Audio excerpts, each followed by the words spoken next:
भारत माता की। भारत माता की।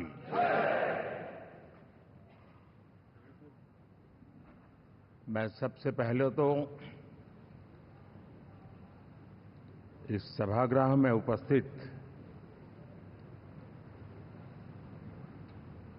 एनडीए घटक दलों के सभी नेतागण, नवनिर्वाचित सभी सांसदगण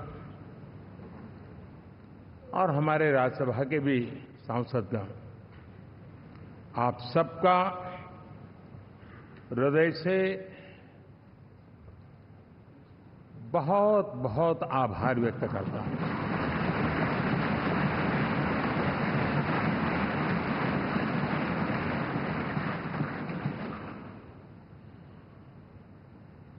मेरे लिए खुशी की बात है कि इतने बड़े समूह को आज मुझे यहां स्वागत करने का अवसर मिला है।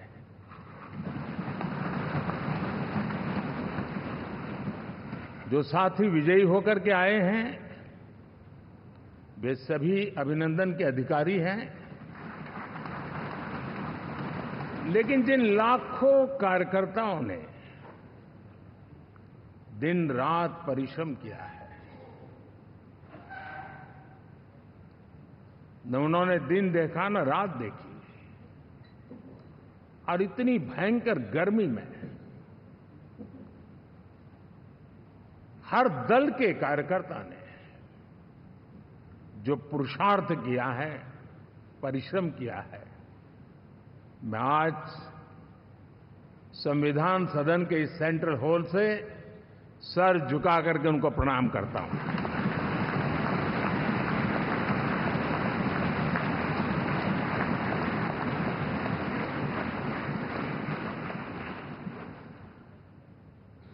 साथियों, मेरा बहुत सौभाग्य है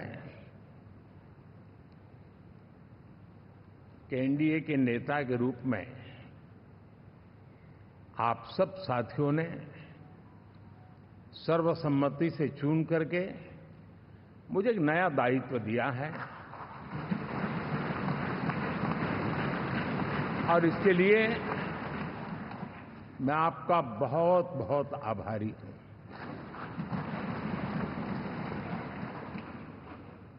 व्यक्तिगत जीवन में एक मैं जवाबदारी का एहसास करता हूं। जब 2019 में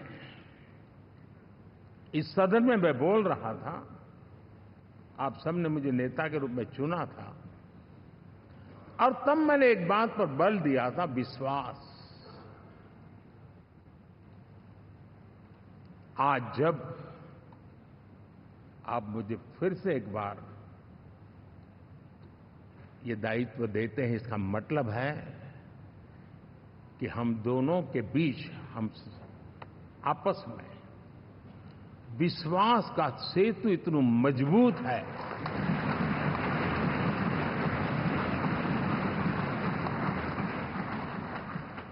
ये अटूट रिश्ता विश्वास की मजबूत धरातल पर है, और ये सबसे बड़ी पूंजी होता है। और इसलिए ये पल मेरे लिए भावुक करने वाले भी है, और आप सबके प्रति जितना धन्यवाद करूं उतना कम है।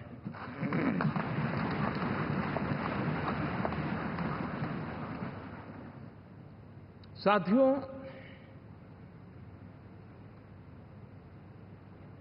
बहुत कम लोग इन बातों की चर्चा करते हैं, शायद उनको सूट नहीं करता होगा, लेकिन हिंदुस्तान के इतने महान लोकतंत्र की ताकत देखिए कि एनडीए आज देश में 22 राज्यों में लोगों ने उनको सरकार बना करके सेवा करने का मौका दिया।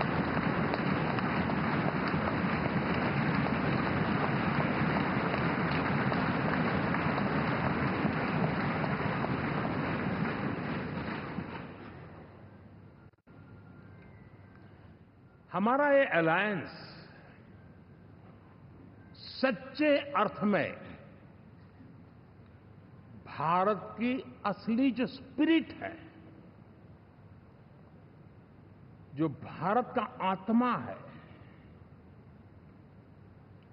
भारत की जड़ों में जो रचा बसा है, उसका एक अर्थ में प्रतिबिंब है।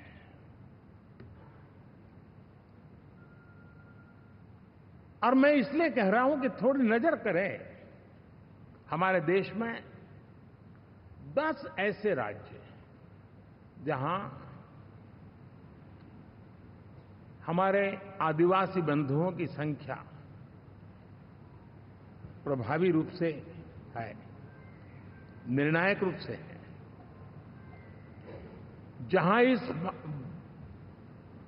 आबादी आदिवासियों की ज्यादा है, ऐसे 10 राज्यों में से 7 राज्यों में एनडीए सेवा कर रहा है।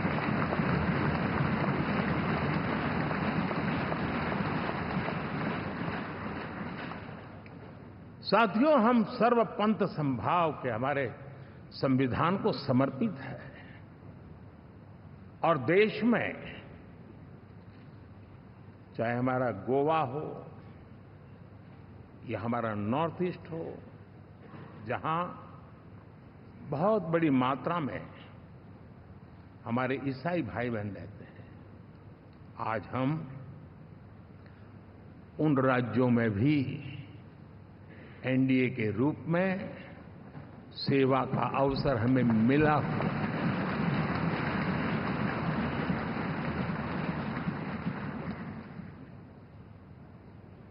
साथियों, प्री पोल अलायंस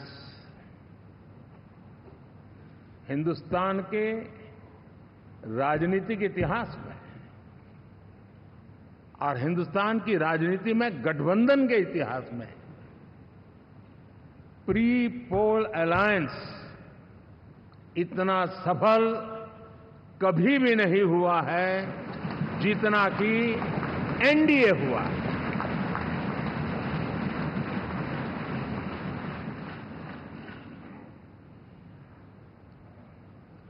और ये गठबंधन का विजय,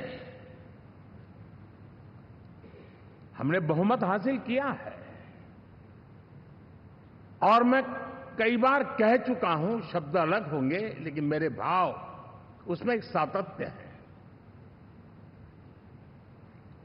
सरकार चलाने के लिए बहुमत आवश्यक है, लोकतंत्र का वही एक सिद्धांत है, लेकिन देश चलाने के लिए सर्वमत बहुत जरूरी होता है।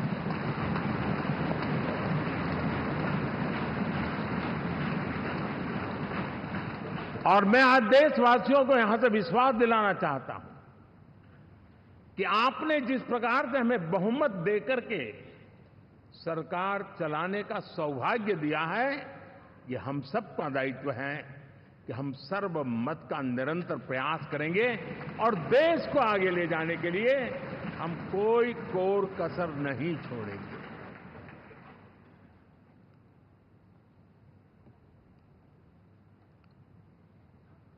साथियों, एनडीए को करीब करीब 3 दशक हो चुके हैं। यानी आजादी के 75 साल में 3 दशक एनडीए, ये सामान्य घटना नहीं है जी। विविधता से भरे हुए अपनी लोकतांत्रिक और सामाजिक रचना के बीच में ये 3 दशक की यात्रा एक बहुत बड़ी मजबूती का संदेश देती है। और मैं आज बड़े गर्व के साथ कहता हूं कि किसी एक समय वो था कि संगठन के कार्यकर्ता के रूप में इस अलायंस का हिस्सा था, व्यवस्थाओं से जुड़ा रहता था और आज सदन में बैठ करके आपके साथ काम करते करते मेरा भी नाता इससे 30 साल का रहा है और मैं कह सकता हूं, हकीकतों के तथ्यों के आधार पर कह सकता हूं, ये सबसे सफल अलायंस है।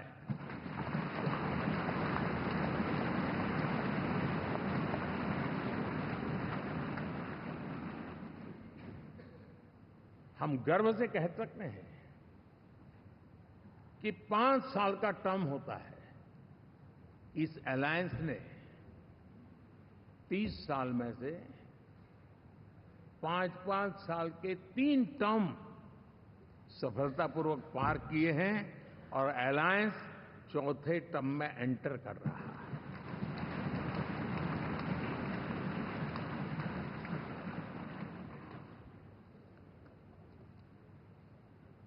साथियों, इस बात को जो राजनीति के विशेषज्ञ हैं,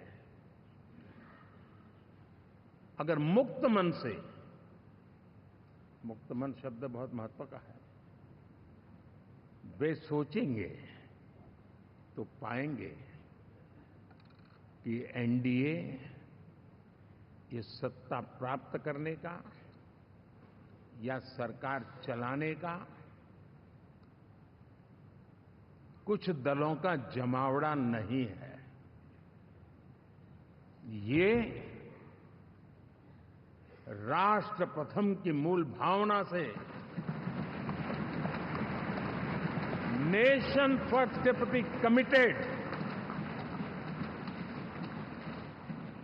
वैसा ये समूह है। और 30 साल का लंबा कालखंड शुरू में शायद असेंबल हुआ होगा, लेकिन आज मैं कह सकता हूं कि भारत के राजनीतिक व्यवस्था में एक ऑर्गेनिक अलायंस है।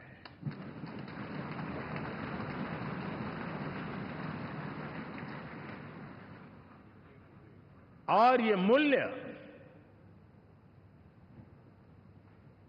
श्रद्धेय अटल बिहारी वाजपेयी, श्री प्रकाश सिंह जी बादल, श्री बाला साहब ठाकरे, श्री जॉर्ज फर्नांडिस, श्री शरद यादव, अनगिनत नाम मैं कह सकता हूं। इन लोगों ने जिस बीज को बोया था, वो आज भारत की जनता ने विश्वास का सिंचन कर करके उस बीज को वटवृक्ष बना दिया है।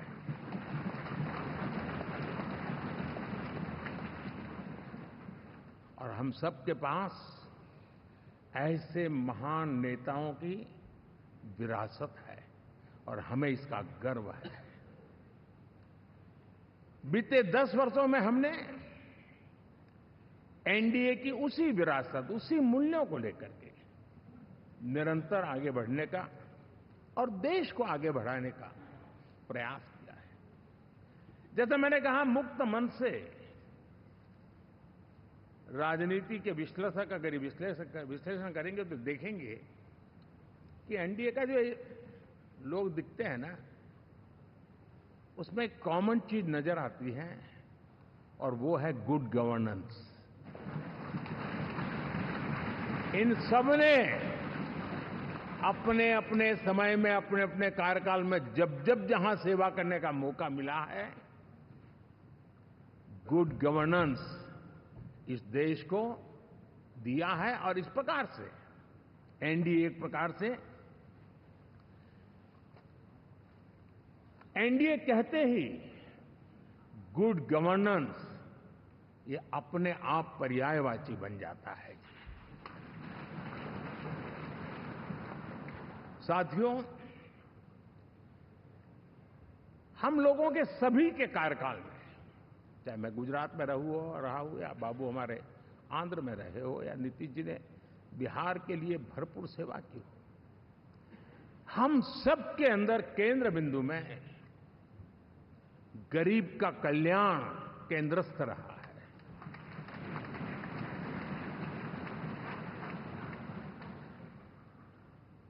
और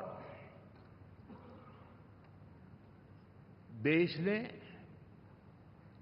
एनडीए के गरीब कल्याण के, गुड गवर्नेंस के 10 साल को देखा है। इतना नहीं, मैं कह सकता हूं देश ने इसे जिया है।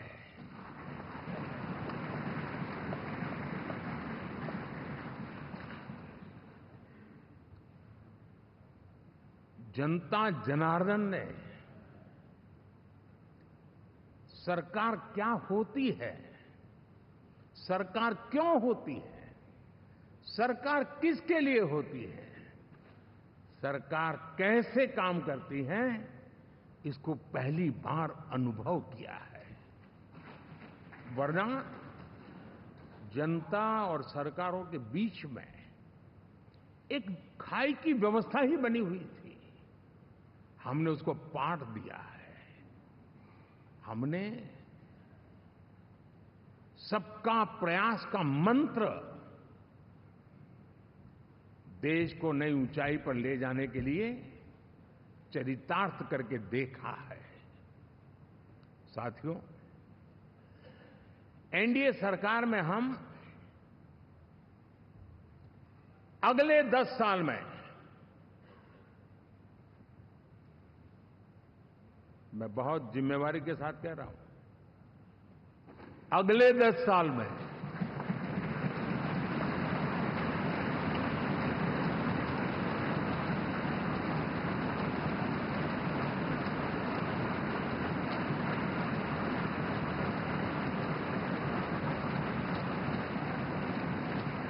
गुड गवर्नेंस,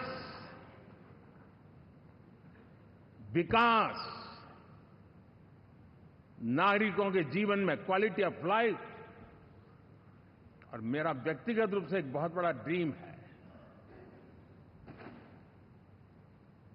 मैं लोकतंत्र की समृद्धि को जब सोचता हूं तो मैं चाहता हूं कि सामान्य मानवीय के जीवन में से, और खास करके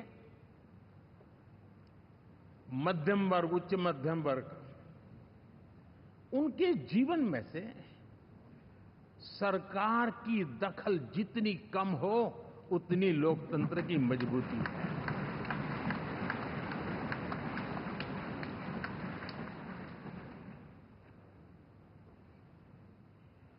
और आज के टेक्नोलॉजी के युग में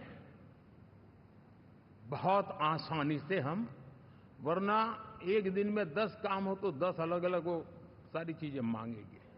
हम बदलाव चाहते हैं। गुड गवर्नेंस का ये भी एक महत्वपूर्ण पहलू है। लेकिन हम विकास का नया अध्याय लिखेंगे, गुड गवर्नेंस का नया अध्याय लिखेंगे, जनता जनार्दन की भागीदारी का नया अध्याय लिखेंगे, और सब मिलकर के विकसित भारत के सपने को साकार करके रहेंगे।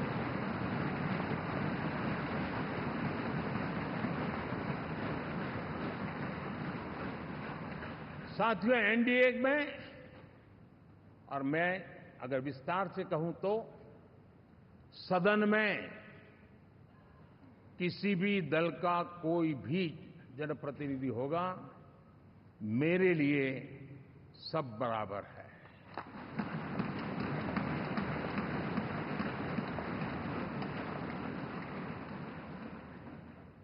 जब मैं सबका प्रयास की बात करता हूं तो मैं सदन में भी, चाहे वो लोकसभा हो या राज्यसभा हो, हमारे लिए सब बराबर है। और यही एक भाव है जिसके कारण 30 साल से एनडीए अलायंस मजबूती के साथ आगे बढ़ा है। अपना पराया कुछ नहीं है। सबको गले लगाने में हमें कभी कोई कमी नहीं रखी है। उसी का परिणाम है कि जनता का विश्वास भी जीत पाते हैं। साथियों, हमने 2024 में जिस टीम भावना से काम किया है और ग्रासरूट लेवल पे किया है, सिर्फ फोटो ऑप करना, नेता मिलकर के हाथ हिलाएं और फिर तुम्हारे रास्ते में मेरे रास्ते, ऐसा नहीं। ग्रासरूट लेवल तक सबने मिल करके ये जो काम किया है, और उसी ने हमें ऑर्गेनिक अलायंस का सामर्थ्य दिया है।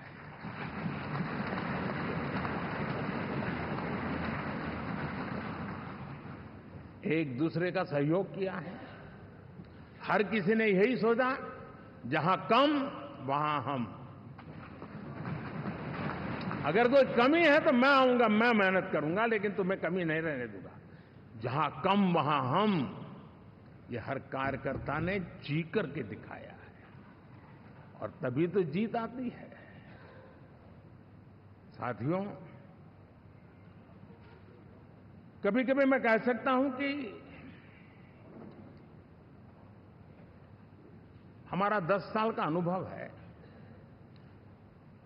भारत के हर क्षेत्र का और भारत के हर नागरिक का जो एस्पिरेशंस हैं,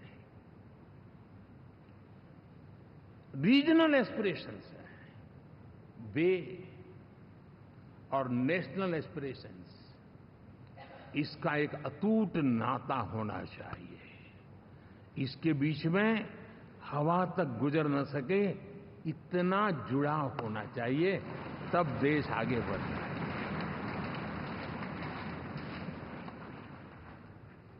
साथियों, इस चुनाव में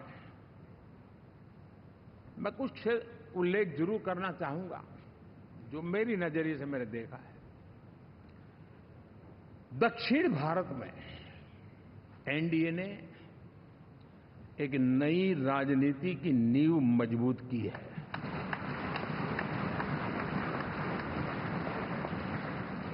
अब देखिए, कर्नाटक एंड तेलंगाना, अभी अभी तो इनकी सरकारें बनी थी, लेकिन पल भर में ही लोगों का विश्वास टूट गया, भ्रम से लोग बाहर आ गए और एनडीए को गले लगा दिया। कर्नाटक और तेलंगाना में दोनों जगह।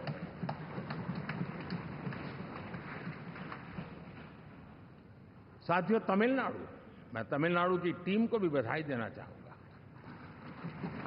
और वहां हमारा एनडीए समूह बहुत बड़ा भी है, और कईयों को पता था कि हम एक साथ एक सीट नहीं लड़ा पाएंगे, लेकिन इस लड़ाई में हम साथ रहेंगे। और मैंने बहुत से एनडीए के साथी तमिलनाडु में ऐसे हैं कि जिनका कोई उम्मीदवार नहीं था, लेकिन इस झंडे को ऊंचा रखने के लिए वो जी जान से जुटे थे।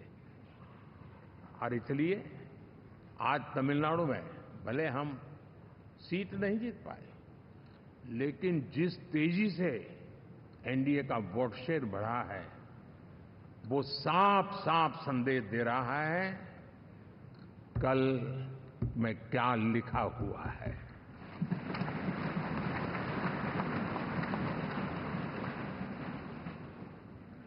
साथियों, पुडुचेरी हो, केरला, हमारे सैकड़ों कार्यकर्ताओं के बलिदान हुए हैं। यूडीएफ हो या एलडीएफ हो, शायद हिंदुस्तान के राजनीतिक जीवन में इतना जुल्म एक विचारधारा को लेकर के जीने वाले लोगों पर हुआ होगा तो सिर्फ मैं कह सकता हूं केरल में हुआ है। जम्मू कश्मीर से भी ज्यादा हुआ है। उसके बावजूद भी सामने कहीं विजय नजर नहीं आता था। उन्होंने परिश्रम की पराकाष्ठा में कभी पीछे नहीं रहे, पीढ़ियां खपा दी, और आज पहली बार संसद में केरल से हमारा प्रतिनिधि बन के आया।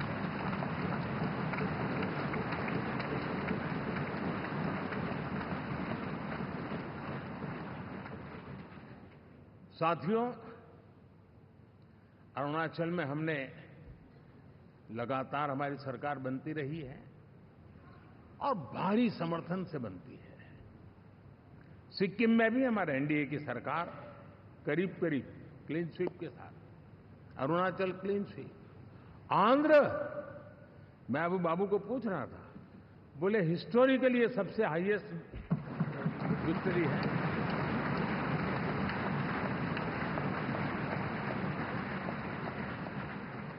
और ये जो यहां दिखता है ना पवन, ये पवन नहीं, आंधी है।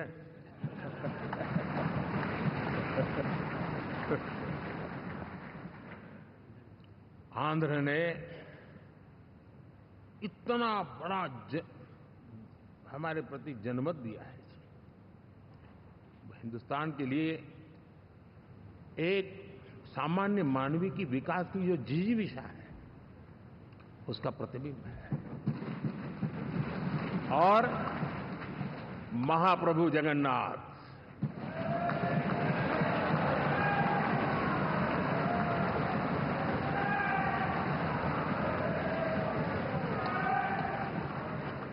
और मैंने अनुभव किया हमेशा। मैं हमेशा मानता हूं ईश्वर के अनेक रूप होते हैं, लेकिन जब मैं भगवान महाप्रभु जगन्नाथ जी को याद करता हूं तो मैं हमेशा मानता हूं ये गरीबों के देवता है।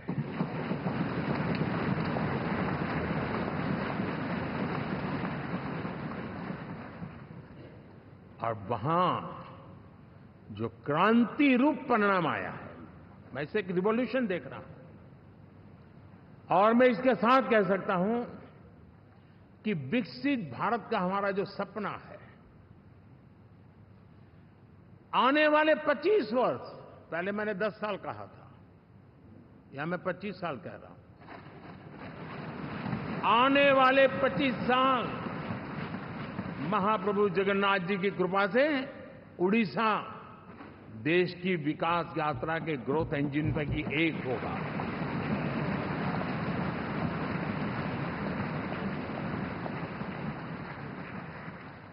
साथियों, हम लोग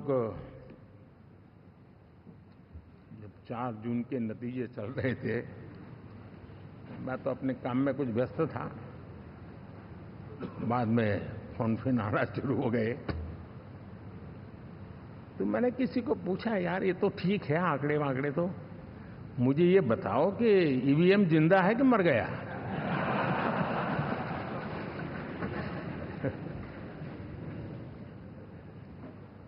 क्योंकि ये लोग तय करके बैठे थे कि भारत के लोकतंत्र और लोकतंत्र की प्रक्रिया के प्रति विश्वास ही लोगों का उठ जाए, और लगातार ईवीएम को गाली देना।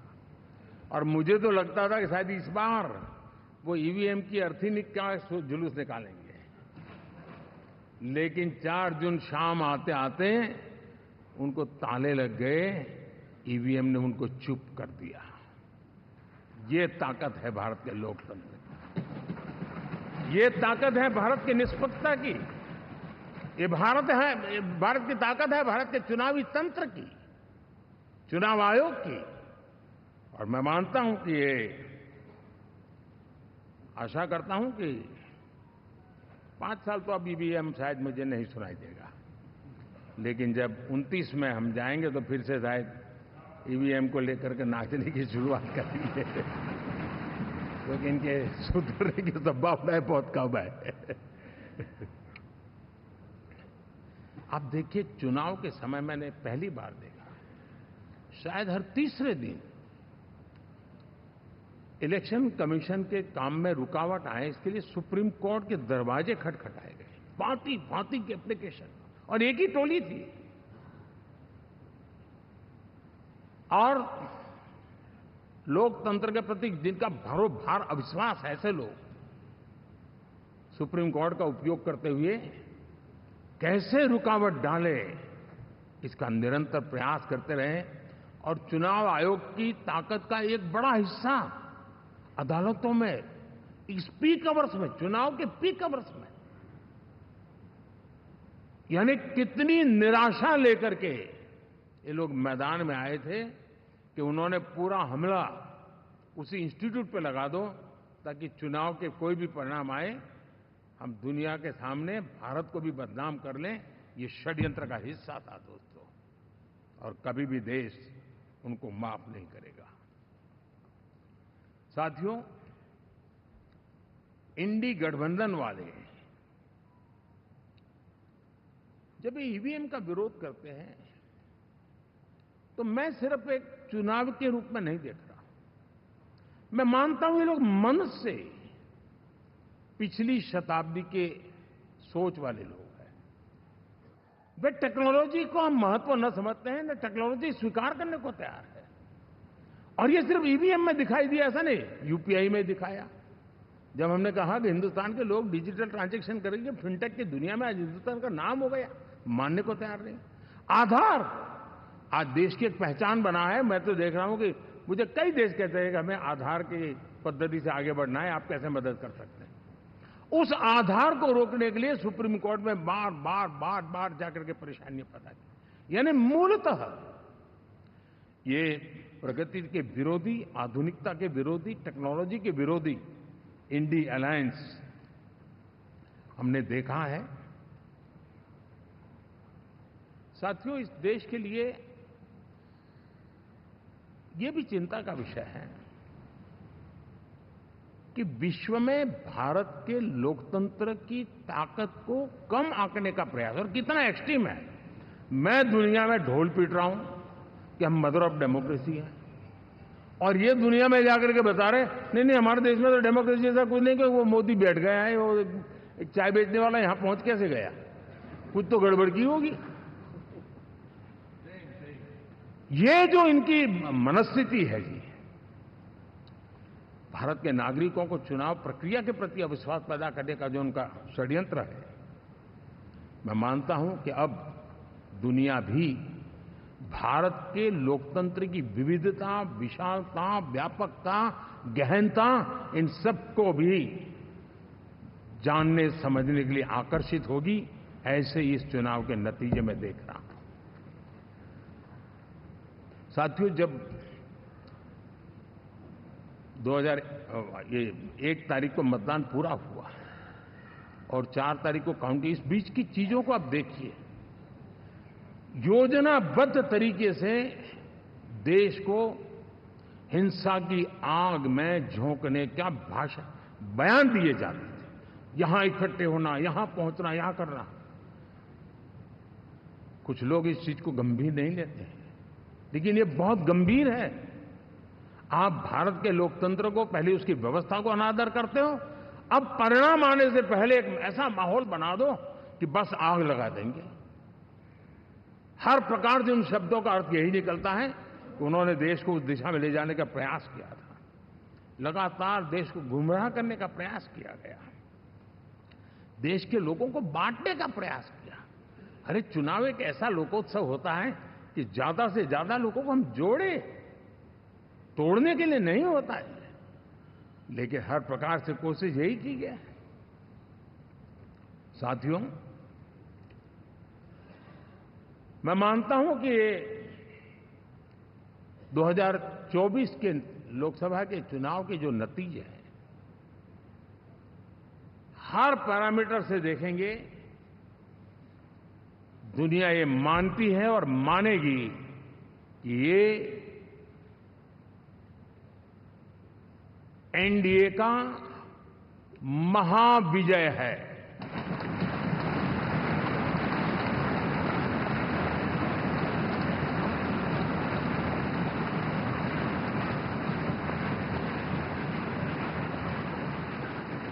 और आपने देखा 2 दिन कैसा चला, जैसे हम तो हार चुके हैं, गए। सब चारों तरफ यही दिखता था, क्योंकि उनको अपने कार्यकर्ताओं का मोरल हाई करने के लिए ऐसे काल्पनिक परेड ये करने पड़ रहे हैं। और साथियों,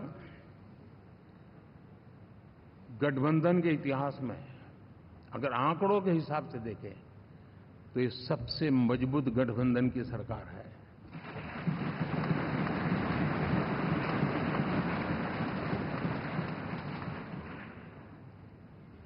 लेकिन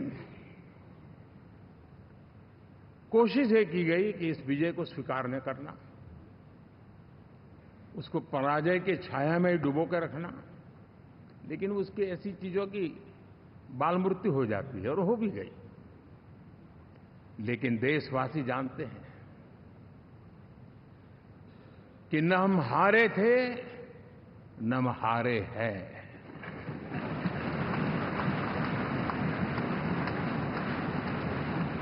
लेकिन 4 तारीख के बाद हमारा जो व्यवहार रहा है वो हमारी वो पहचान बताता है कि हम विजय को पचाना जानते हैं।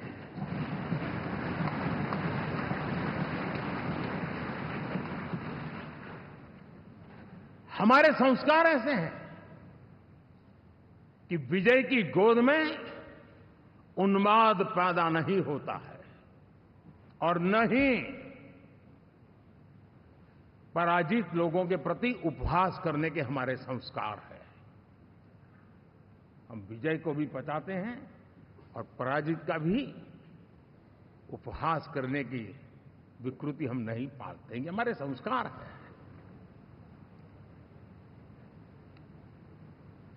अब किसी भी बालक को पूछो कि भाई लोकसभा के चुनाव के पहले सरकार किसकी थी, तो कहेगा एनडीए।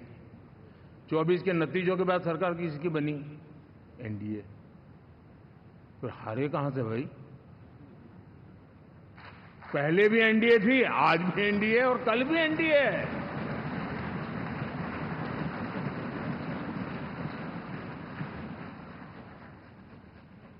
आप सोचिए 10 साल बाद भी कांग्रेस 100 के आंकड़े को नहीं छू पाई।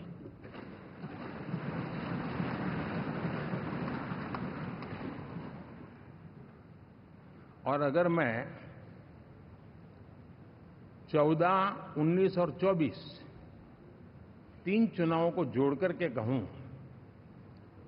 कांग्रेस के 3 चुनाव जोड़ूं, तो इन 3 चुनावों में जितनी सीटें मिली है उससे ज्यादा हमें इस चुनाव में मिली है।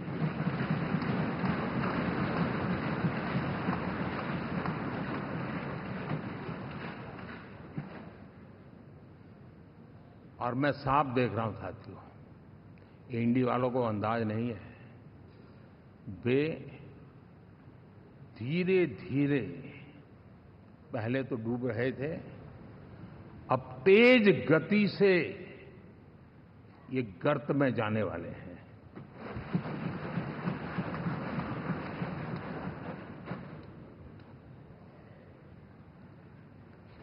साथियों, इंडिया अलायंस वाले देश के सामान्य नागरिकों की जो समझ है, आज भी वो उसके सामर्थ्य को समझ नहीं पाए या समझना चाहते नहीं है। भारत के सामान्य व्यक्ति की भी एक समझ है और जो जमीन से जुड़ा रहता है ना, वो समझ को छूता है, समझता है, पहचानता है, वो वहां नहीं है। साथियों, इन लोगों का जो व्यवहार रहा है 4 तारीख के बाद, मैं आशा करता था कि वे लोकतंत्र का सम्मान करेंगे, लेकिन उनके व्यवहार से लगता है कि शायद उनमें ये संस्कार आए, इसके लिए हमें और इंतजार करना पड़ेगा। और तो मैं ज्यादा कुछ कह नहीं सकता। और ये वो लोग हैं जो खुद की पार्टी के पीएम का अपमान करते हैं, उसके निर्णयों को फाड़ देते थे। खुद की पार्टी को विदेशी मेहमान आ जाए तो उसके लिए चेयर नहीं होती थी। ये सारे दृश्य आपने देखे हैं, ठीक। और मैं समझता हूं कि इन सारी स्थितियों में से हम लोकतंत्र की मजबूती और जनता जनार्दन के प्रति आस्था, इसको हम, साथियों, लोकतंत्र हमें सबका सम्मान करना सिखाती है। विपक्ष में भी जो सांसद जीत करके आए हैं, मैं उनको भी बधाई देता हूं।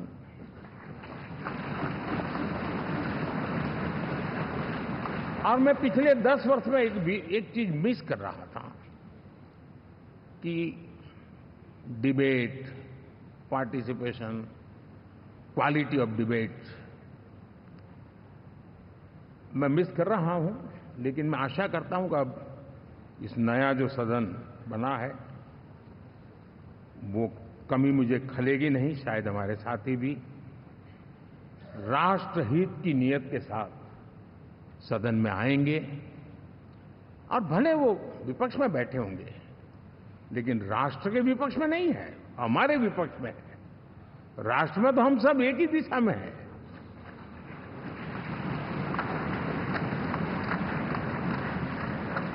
राष्ट्र में हमारा कोई पक्ष विपक्ष नहीं है। राष्ट्र में तो हम 140 करोड़ है और मैं आशा करता हूं कि वो राष्ट्र हित की भावना को लेकर के सदन में आएंगे और सदन को समृद्धि देने में वे कुछ न कुछ योगदान करेंगे।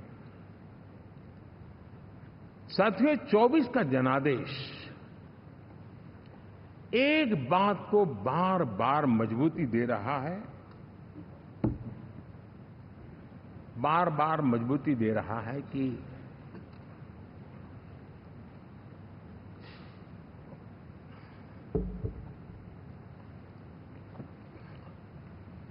देश को आज के वातावरण में सिर्फ और सिर्फ एनडीए पर ही भरोसा है।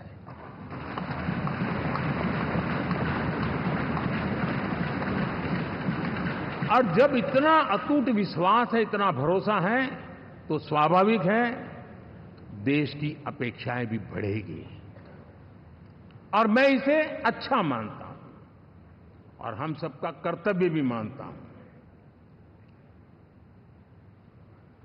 और इन अपेक्षाओं को पूर्ण करने के लिए, और मैंने पहले भी कहा था कि जो 10 वर्ष हमने काम किया है वो तो ट्रेलर है।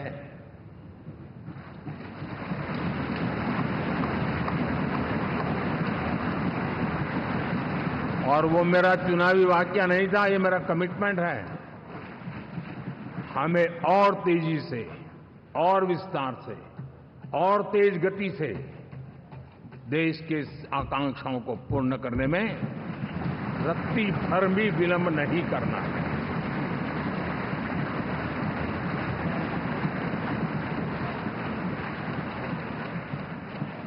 जनता जनार्दन चाहती है हम पहले से ज्यादा डिलीवर करें। जनता चाहती है कि हम खुद ही हमारे पुराने रिकॉर्ड तोड़े।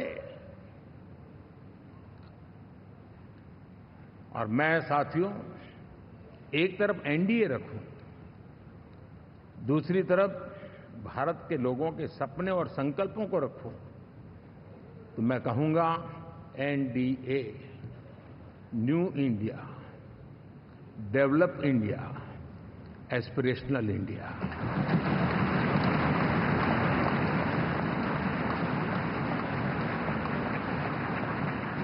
और इसी सपने और संकल्पों को पूरा करना, ये हम सबका संकल्प भी है, कमिटमेंट भी है और हमारे पास रोड मैप भी है।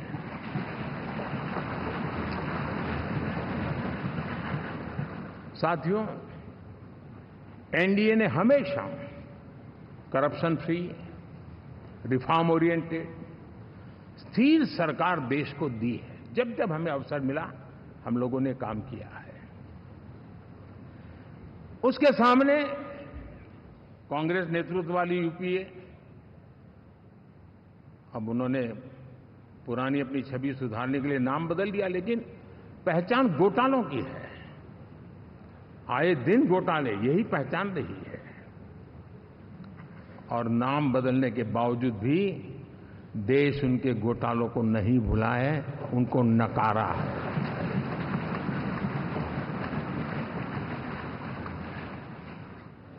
और मैं कह सकता हूं साथियों, इंडी अलायंस वालों ने एक व्यक्ति का अपोज करने के वन पॉइंट एजेंडा के कारण देश की जनता ने उनको ही ऑपोजिशन में बिठा दिया है।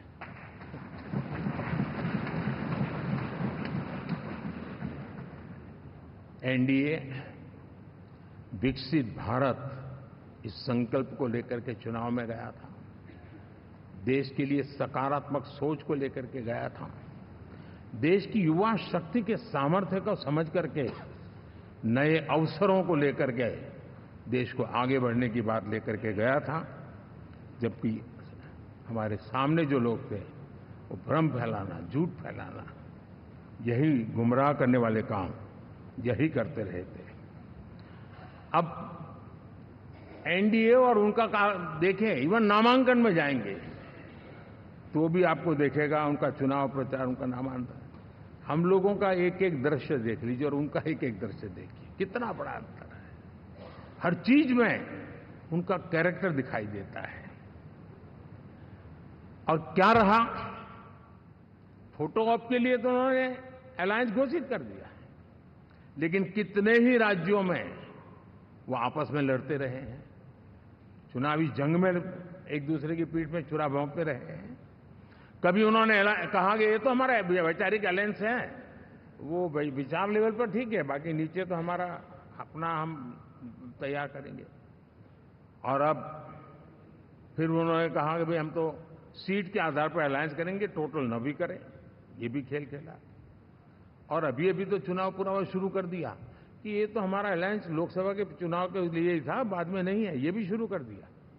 यानी मैंने बहुत पहले कहा था कि आप देख लेना 4 जून के बाद बिखराव शुरू हो जाएगा, और वो शुरू हो चुका है।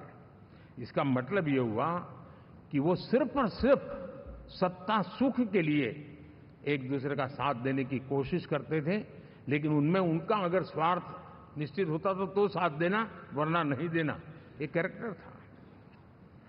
साथियों, ये लोग कितने ही बड़े झूठे बोलते रहे हैं।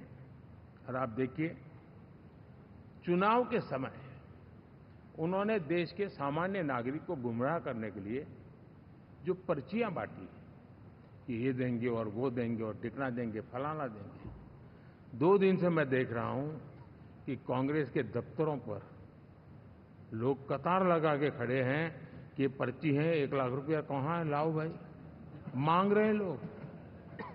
यानी आपने जनता जनार्दन की आंखों में कैसा उनको भ्रमित किया, कैसी आंख में धूल झोंक दी कि वो बेचारा सामान्य नागरिक मान के चलता था, हाँ भाई 4 जून के बाद रुपया मिल जाएगा, इसलिए वो जाके खड़ा रह गया।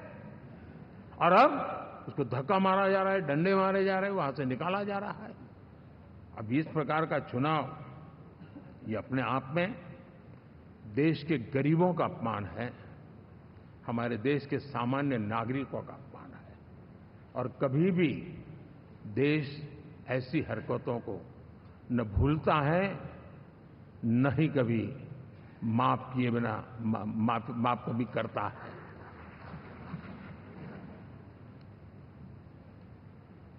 साथियों, हमारे लिए संतोष की बात है कि हम एक कमिटमेंट से काम कर रहे हैं। 10 साल में हमने 25 करोड़ गरीबों को गरीबी से बाहर निकाला है।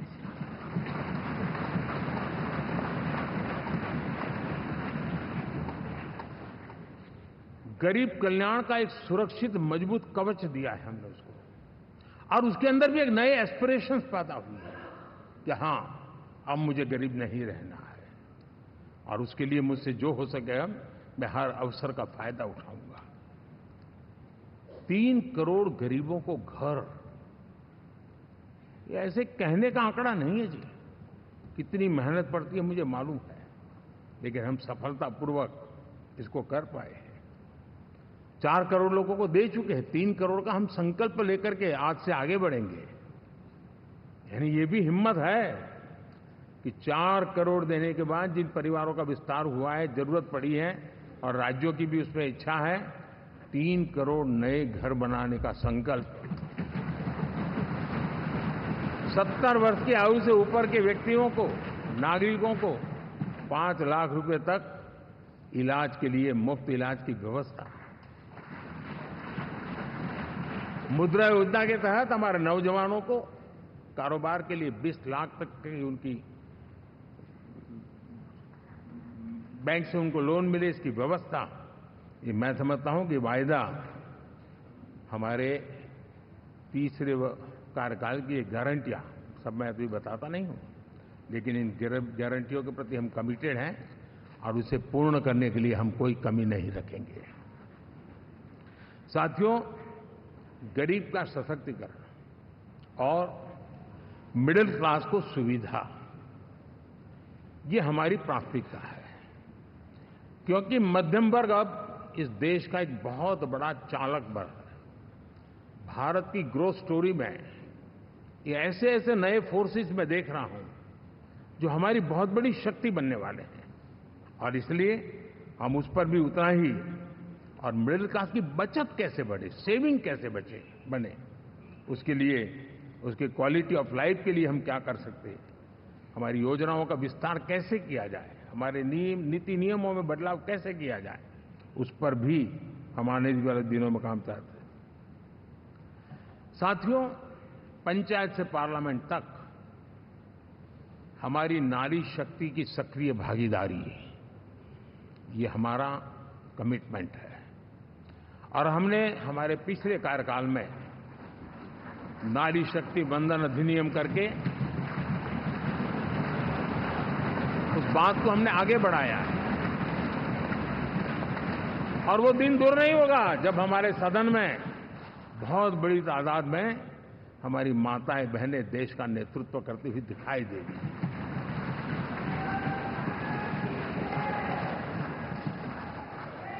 इस पूरे चुनाव में हम सबसे ज्यादा महिला उम्मीदवारों को टिकट देने वाली पार्टी रहे हैं, ये हमारा कमिटमेंट है।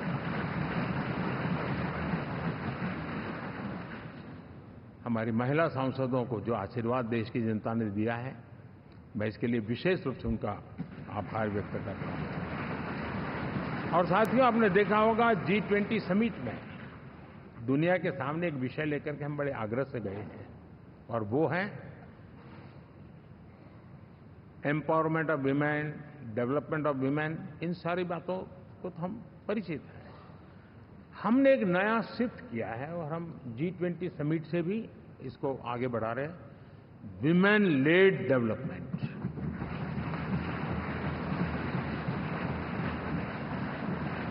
एक बार हमारा इस प्रकार का कमिटमेंट बनता है तो परिवर्तन बिल्कुल साफ नजर आता है।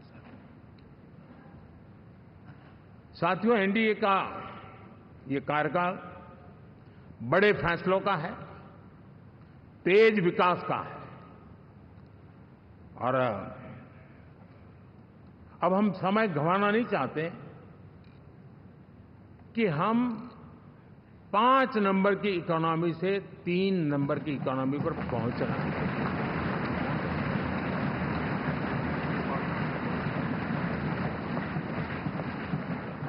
और ये खाली 5 और 3 का आंकड़ा नहीं है, उसके कारण जो अर्थव्यवस्था का कद बन जाता है, वो सामान्य मानवीय की आशा आकांक्षाओं को पूरी करने के लिए सरलता बढ़ जाती है। देश के लिए जो जरूरतें हैं वो आराम से पूरी करने का सामर्थ्य बन जाता है, और इसलिए हम उस दिशा में बड़ी कोशिश करके आगे बढ़ना चाहते हैं। राज्यों का सहयोग भी उसमें उतना ही महत्वपूर्ण है, और भारत के संविधान ने हमें जिस प्रकार का दिशा निर्देश किया है कोऑपरेटिव फेडरलिज्म का, लेकिन मैंने उसमें आग्रह रखा है कॉम्पिटिटिव कोऑपरेटिव फेडरलिज्म। हमारे राज्यों के बीच में भी तंदुरुस्त स्पर्धा हो, राज्य और केंद्र के बीच में भी तंदुरुस्त स्पर्धा हो, हम अच्छा करने की स्पर्धा करें, और उस दिशा में हम आगे बढ़ना चाहते हैं। और हमने देखा है कि जब मैं कॉम्पिटिटिव कोऑपरेटिव फेडरलिज्म की बात करता हूं, आपने देखा G20 समिट हम एक जगह पे कर सकते थे, हम भी मालाएं पहन करके फोटो निकलवा सकते थे, लेकिन हिंदुस्तान के अनेक शहरों में 200 से ज्यादा मीटिंगें हुई, और दुनिया भर के नीति निर्धारक जो कहे G20 देशों के और बाकी भी 5-7 देशों के, वो हिंदुस्तान के कोने कोने में गए, उनके देशों में जाकर के भारत की विविधता, भारत की विशालता, इसकी चर्चा कर रहे हैं। उनके लिए आश्चर्य है, हमने तो दिल्ली आकर के वापिस जाते थे, पता ही नहीं था कि देश इतना बड़ा है। ये अपनी एक ताकत का परिचय हुआ है। हमने कोविड में देखा, राज्यों के साथ कोऑपरेशन के साथ हमने जिस प्रकार से लड़ाई लड़ी, और एक सूत्र में रह करके लड़े, दल किसी का भी हो सरकार में, लेकिन हमने इस काम को किया क्योंकि हमारा कोऑपरेटिव फेडरलिज्म के प्रति कमिटमेंट है। एस्पिरेशनल डिस्ट्रिक्ट एक ऐसा मॉडल है गवर्नेंस का जिसमें राज्य भी उतना ही सक्रियता से हमारे साथ जुड़े हुए हैं। और दुनिया के लिए जो डेवलपिंग कंट्रीज हैं, उनके लिए गवर्नेंस का एक ऐसा मॉडल प्रस्तुत हो रहा है जिसका अब तो केस स्टडी के रूप में दुनिया के अनेक यूनिवर्सिटी केस स्टडी करना शुरू की है। अब उसको हम आगे बढ़ाते हुए एस्पिरेशनल ब्लॉक की तरफ ले जा रहे हैं, ताकि हमारे ग्रासरूट लेवल पे भी जो वीक एरियाज हैं, जहां सुविधाएं अभी सामान्य एवरेज से भी नीचे हैं, उसको हम जल्दी से जल्दी उस स्टेट की एवरेज तक लाना चाहते हैं। देश का रीजन, कोई भी क्षेत्र हो, सर्वांगीण विकास को लेकर के हम चले। साथियों, गत 10 वर्ष में इंफ्रास्ट्रक्चर के क्षेत्र में हमने एक बहुत बड़ा, यानी सोचने में भी बदलाव लाए। जमीन पर तो लाए, वरना हमारे देश में सोचा चलेगा यार, अरे एक बार कर लो ना, उस सारे में से बदलाव नहीं। अब तो अच्छा ही चाहिए, बड़ा ही चाहिए, जल्दी से जल्दी पहुंचाने वाला चाहिए। सामान्य मानवीय के मन को हमने इस तरह से प्रेरित भी किया है और पुरुषार्थ करके हमने उस दिशा में काम किया है।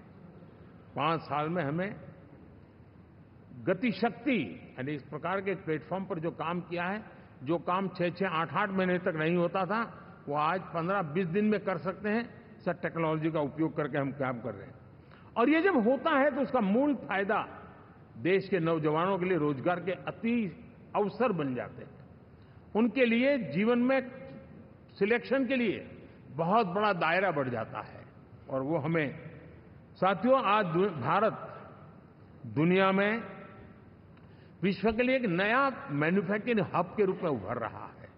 और जब हम मैन्युफैक्चरिंग हब कह रहे हैं, तब सिर्फ इलेक्ट्रॉनिक गुड्स या सर्विसेज की मैं बात नहीं कर रहा हूं। मैं फूड प्रोसेसिंग में भी आज दुनिया में हम बहुत तेजी से आगे बढ़ रहे हैं, और वो भारत के किसानों को बहुत बड़ी ताकत देने वाला है। उसी प्रकार से स्पेस हो, आर्टिफिशियल इंटेलिजेंस हो, स्टार्टअप्स की बात हो, स्किल जॉब अपॉर्चुनिटीज की बात हो, आज भारत बहुत तेजी से आगे बढ़ेगा, बढ़ रहा है, ये मेरा विश्वास है। साथियों, मुद्रा योजना, ड्रोन दीदी, विश्वकर्मा योजना, इसने भी नई संभावनाओं को जन्म दिया है। साथियों, हमारी संस्कृति, हमारी विरासत, उसके प्रति हम जितना ध्यान केंद्रित करेंगे, दुनिया के लिए आकर्षण का केंद्र बनेगा। और इसलिए हम उन दिशा में, और मैं मानता हूं भारत के लिए टूरिज्म एक ऐसा एवेन्यू है जो गत शताब्दी में हमें कभी, आज से लेकर के पीछे के 100 साल में कहूं, ऐसा अवसर नहीं मिला है जैसा आने वाले 25 साल में मिलने वाला है। दुनिया भारत की तरफ मुड़ने वाली है। अब हमारा काम है हम इसके लिए आवश्यक व्यवस्थाओं को विकसित करें, हमारी विरासत के प्रति हम हमारा पर्यटन का विकास करते हुए एक विन विन सिचुएशन का हम फायदा उठाएं, और उसमें बहुत अधिक निवेश की संभावनाएं मैं देखता हूं। और ये ऐसा क्षेत्र है जिसमें हर स्तर के लोग कमाते हैं, गरीब से गरीब आदमी भी कमाता है और बड़ी बड़ी होटल वाला भी कमाता है, हर कोई इसमें कमाता है। और हमने टूरिज्म के हम बल देना चाहते हैं, बहुत पोटेंशियल है। आज जो इंफ्रास्ट्रक्चर के क्षेत्र खुले हैं, इसका फायदा उसको मिलता है। एयरवे हो, रेलवे हो, हमारे एक्सप्रेस वे हो, ये हमारा यातायात जितना बेहतर हो, और हमारा डिजिटल कनेक्टिविटी का जो काम है, ये इसके लिए एक बहुत बड़ा पॉजिटिव ग्राउंड तैयार कर रहा है, और जिसका फायदा मिलने वाला है। और जो वोकल फॉर लोकल और रीजनल टूरिज्म, इसको एक बल देने का काम है।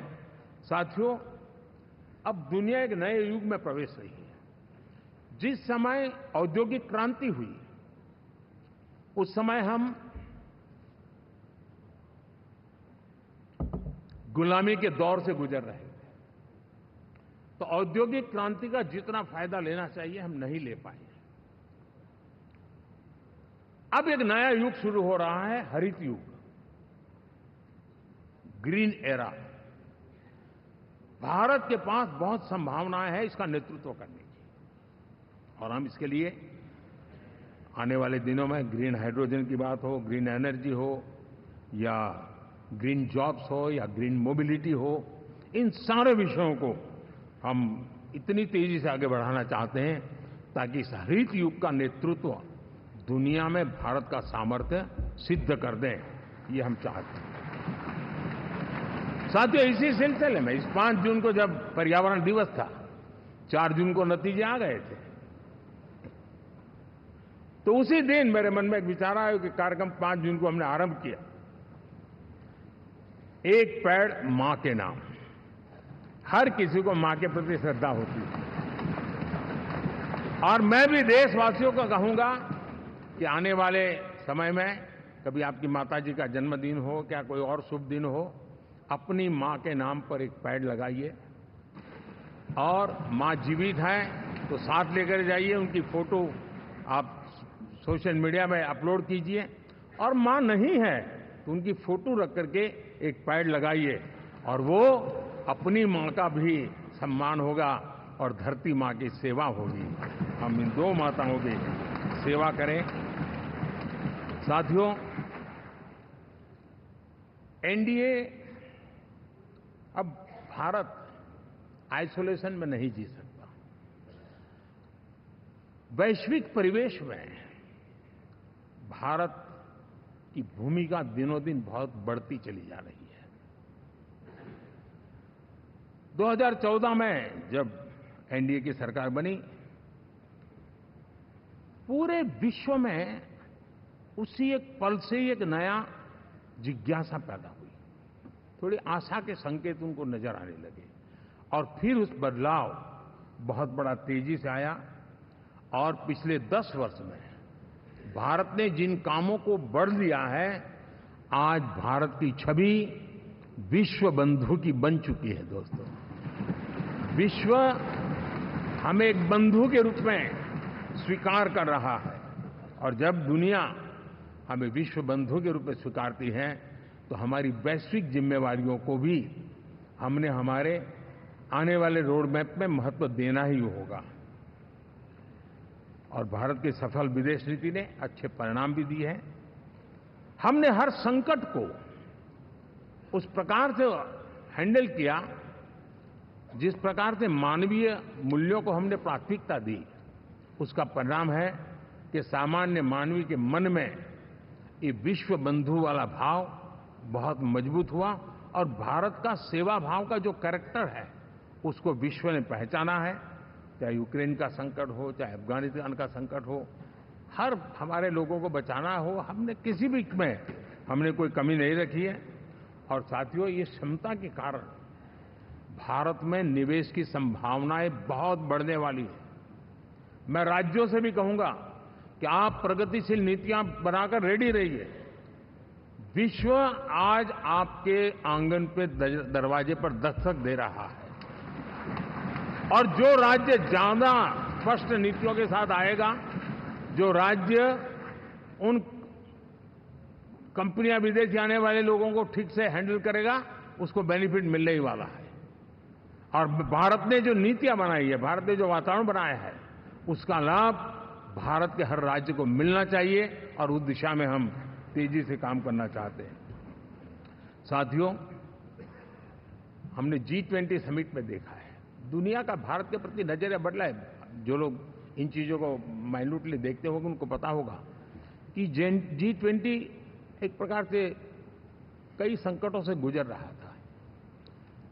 उतार चढ़ाव आते रहते थे, बिखराव भी नजर आ रहा था, लेकिन भारत में G20 आने के बाद नए प्राण से भर गया है, नया सामर्थ्य आ गया है।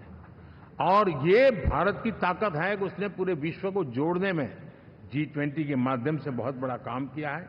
और उसके इन दिनों भी जो परिणाम आए, इसके बाद मेरा काफी समय विदेश के सरकारों से फोन अभिनंदन स्वीकार करने में गया, और शायद मैं 2014 में 19 में भी ऐसा अनुभव नहीं था जितना इस बार फ्लो है।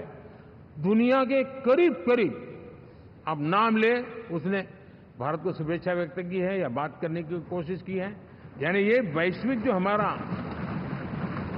ताकत है उसका परिचय करवा रहा है, और उसके कारण मैं मानता हूं कि विश्व में हमारा सम्मान और साथ साथ भारत में निवेश, ये दोनों संभावनाएं बढ़ रही है। साथियों, हमारे संविधान का 75वां वर्ष है। हम चाहते हैं कि संविधान हमारी संवैधानिक संस्थाओं का संरक्षण भर इसके मात्र के लिए है, ऐसा नहीं। कोई अदालत में धाराओं का उपयोग करके काम करने के लिए नहीं है। ये एक हमारी भावना है, हमारा स्पिरिट है, और हमें इस 75 साल को ऐसे मनाना है ताकि हम संविधान के स्पिरिट को जन जन तक पहुंचाएं। हर जन को संविधान की जो भावना है, कर्तव्य की भावना है, अनेक बात ऐसे इस बात है, उन सब प्रति समर्पण उसका बढ़े, उस दिशा में हम काम करना चाहते हैं। साथियों, छत्रपति शिवाजी महाराज के राज्याभिषेक के 350 वर्ष के उत्सव में देश आज रंगा हुआ है, और हमारे लिए सबसे बड़ी प्रेरणा है, क्योंकि उसमें राष्ट्र प्रथम की भावना है। छत्रपति शिवाजी महाराज को याद करते ही राष्ट्र प्रथम की भावना हमें मजबूती देती है, और इसलिए हम देश में इसी एजेंडा को आगे रखते हुए, और जब इसी समय 350 साल का पर्व आया है, तो हमें अपनी पॉलिसी और परफॉर्मेंस और सामान्य मानवीय का जीवन बेहतर करना है, उसमें जरा भी विलंब नहीं करना है। साथियों, विकास की सारी तैयारियां, रोड मैप लेकर को हम चलेंगे ही, चल रहे हैं, लेकिन साथ साथ हम नए नए सांसद आए हैं, कुछ पुराने सांसद हैं, कुछ ज्यादा अनुभवी सांसद भी हैं। आप देखते हैं कि इन दिनों, पिछले 2 दिन से आप टीवी पे देखते होंगे, एक भी सच्चाई मुझे उसमें नजर नहीं आई। कोई ये कह रहा है, कोई वो कह रहा था, सब मैंने कहा भी जरा पूछो तो ये जानकारी लाते कहां से, गपगोले चला रहे, किसी के खाते में कुछ भी डाल करके चल रहा है। तो मतलब ये थोड़े दिन, क्योंकि 10 साल से ऐसे अवसर नहीं मिले हैं, तो शायद ये उबाल जरा ज्यादा रहेगा। लेकिन आप मान के चलिए जी, ऐसे लोग कोई पहुंचेंगे, बस साहब मेरा अच्छा संबंध है, मंत्री में आपका नंबर कर सकता हूं, आया, हमें भी पता नहीं होता यार, हो सकता है मिनिस्टर बनने का ही रास्ता होगा, तो हम भी गलती से उसका हाथ पकड़ लेते हैं, और वो पता नहीं वो किस खाई में डुबो देता है। कभी कभी तो शायद अब तो टेक्नोलॉजी ऐसी है कि हो सकता है मेरे सिग्नेचर से कोई लिस्ट बाहर निकल जाए कि ये मंत्री बन गए, हो सकता है कोई बुद्धिमान डिपार्टमेंट भी बांट दे। तो आजकल कई लोग सरकार बनाने में लगे हुए हैं, मंत्री पद बांट रहे हैं, पद बांट रहे हैं, व्यवस्था बांट रहे हैं। मैं आपसे आग्रहपूर्वक कहता हूं, और जो मोदी को जानते हैं, ये सारे प्रयास निरर्थक है वे।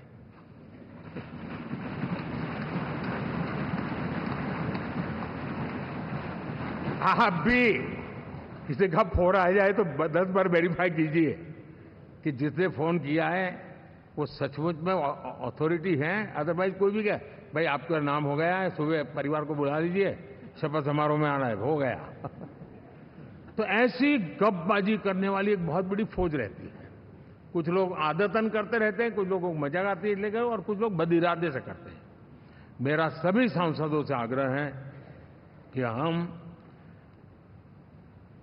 इन सारे षड्यंत्रों का शिकार न बने।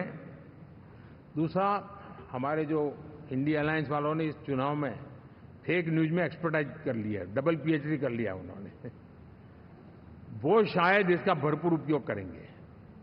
हम कृपा करके इन चीजों से दूर रहें, अफवाहों से दूर रहें। ये जो टीम बैठी है वो अनुभवी टीम है, मुझे भी सही सलाह देने वाली टीम है, और इसलिए टीम मिलकर के बहुत सही निर्णय करने वाली है। कृपा करके ब्रेकिंग न्यूज के आधार पर देश चलेगा नहीं, ये मान के चलिए।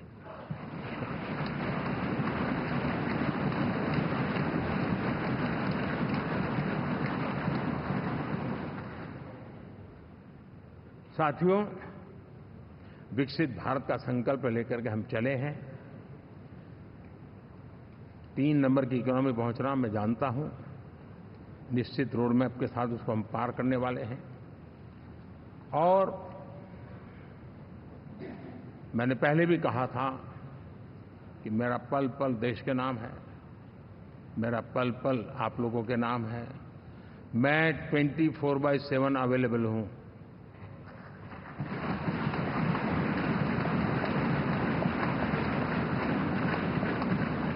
हमें मिलकर के देश को आगे बढ़ाना है। फिर से एक बार आप लोगों ने मुझ पर जो विश्वास जताया है, जो प्यार दिखाया है और जो समर्थन दिया है, वाकई मैं मानता हूं भारत के लोकतंत्र की एक बहुत बड़ी ताकत है। मैं जितना आपका आभार व्यक्त करूं उतना कम, और मैं विश्वास दिलाता हूं कि मैं आपकी आशा अपेक्षाओं को पूरी करने में, परिश्रम करने में कोई कमी नहीं रखूंगा।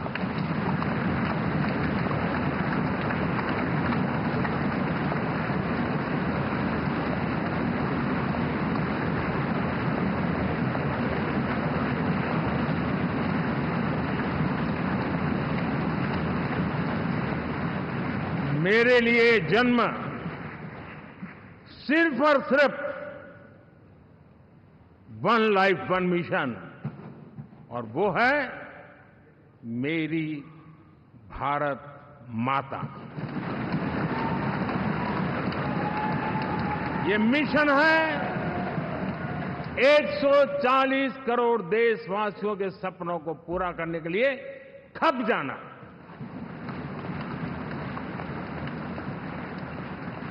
ये मिशन है 140 करोड़ देशवासियों को 1000 साल की मुसीबतों से जो गुजरी हुई पीढ़ी दर पीढ़ी है, उसे मुक्ति दिला करके सम्मान के साथ विश्व में मेरा हर देशवासी दुनिया उसे देखे तो उसका मन कर जाए, काश ये हिंदुस्तान का है, अरे नजर मिल जाए तो अच्छा होगा। ये मैं स्थिति पैदा करना चाहता हूं। उसका मन लालायित होना चाहिए, हिंदुस्तानी है, अरे यार जरा हाथ मिला लूं, कुछ एनर्जी मुझे भी आ जाए।